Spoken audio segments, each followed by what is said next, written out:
ধর্মের মূল লক্ষ্য হলো মানুষের কল্যাণ এবং পারস্পরিক ভালোবাসা, সহিংসতা বা যুদ্ধ নয় বলে মন্তব্য করেছেন বিএনপির মহাসচিব ও স্থানীয় সরকার মন্ত্রী মির্জা ফখরুল ইসলাম আলমগীর। শুক্রবার রাজধানীর মেরুল বাড্ডায় আন্তর্জাতিক বৌদ্ধ বিহারে শুভ বৌদ্ধ পূর্ণিমা 2026 উপলক্ষে আয়োজিত এক অনুষ্ঠানে তিনি এসব কথা বলেন।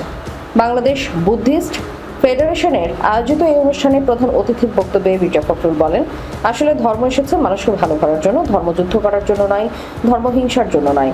এই বিষয়গুলো আমাদের সবাইকে উপলব্ধি করতে হবে। সুন্দর ও শান্তিময় দেশ গঠনে হিংসা ও যুদ্ধকে না বলার আহ্বান জানিয়ে স্থানীয় সরকার মন্ত্রী বলেন, আমরা যারা মানুষের কল্যাণে বিশ্বাস করি আমাদের এখন ঐক্যবদ্ধ হওয়া প্রয়োজন। যদি আমরা এক বাক্যে যুদ্ধ হিংসাকে না বলতে না পারি তবে সুন্দর দেশ গঠন সম্ভব নয়। তিনি বর্তমান বিশ্ব পরিস্থিতির উদ্বেগজনক চিত্র ধরে বলেন, বিভিন্ন দেশে যুদ্ধের প্রস্তুতি এবং অস্ত্র উৎপাদন বৃদ্ধি মানবতার জন্য এক অশনি সংকেত।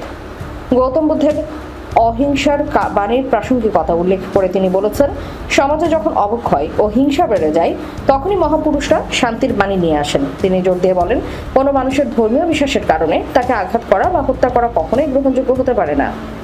বাংলাদেশকে একটি অসাম্প্রদায়িক ও মানবিক রাষ্ট্র হিসেবে গড়ে তোলার উপর তিনি গুরুত্ব আরোপ করেন।